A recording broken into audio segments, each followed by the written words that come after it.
সরকার যে প্রক্রিয়ার মধ্য দিয়ে জুলাই সনদ তৈরির চেষ্টা করছে তা ভুল প্রক্রিয়া বলে মন্তব্য করেছেন বৈষম্য বিরোধী ছাত্র আন্দোলনের নেতারা।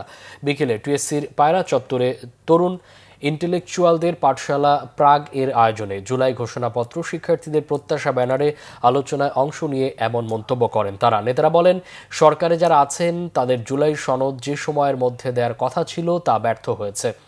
এখন রাজনৈতিক জটিলতায় জুলাই ঘোষণাপত্র প্রকাশ করা সম্ভব হচ্ছে না। জুলাই ঐক্য শুধু কাগজে লিখলেই শেষ হয়ে যাবে না।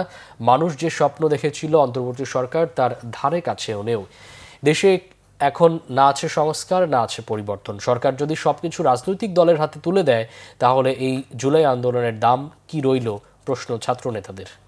আমরা এমন একটা সনদ যাতে প্রস্তুত করতে পারি, আধুনিক যে ফেরাউন তৈরি হবে সে ফেরাউনের যাতে তৈরি না হয়, এই বিষয়গুলো যাতে আমাদের এই সনদে থাকে, এটা এনশিওর করা দরকার। এই আন্দোলনে সম্পৃক্ত হওয়ার কারণে কোনো রকম যাতে আগামীতে কোনো রকম যাতে বঞ্চনা এবং নিপীড়নের শিকার না হয়, এই বিষয়টা এনশিওর করতে হবে।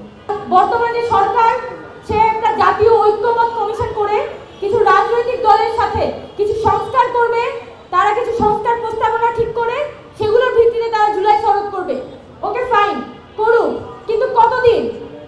আমরা তো দেখতে পাচ্ছি যে পলিটিক্যাল পার্টিগুলোর সাথে সকল পলিটিক্যাল পার্টি যে বিষয়ে একমত হবে শুধুমাত্র সেই সংস্কারগুলোই বাস্তবায়ন হবে।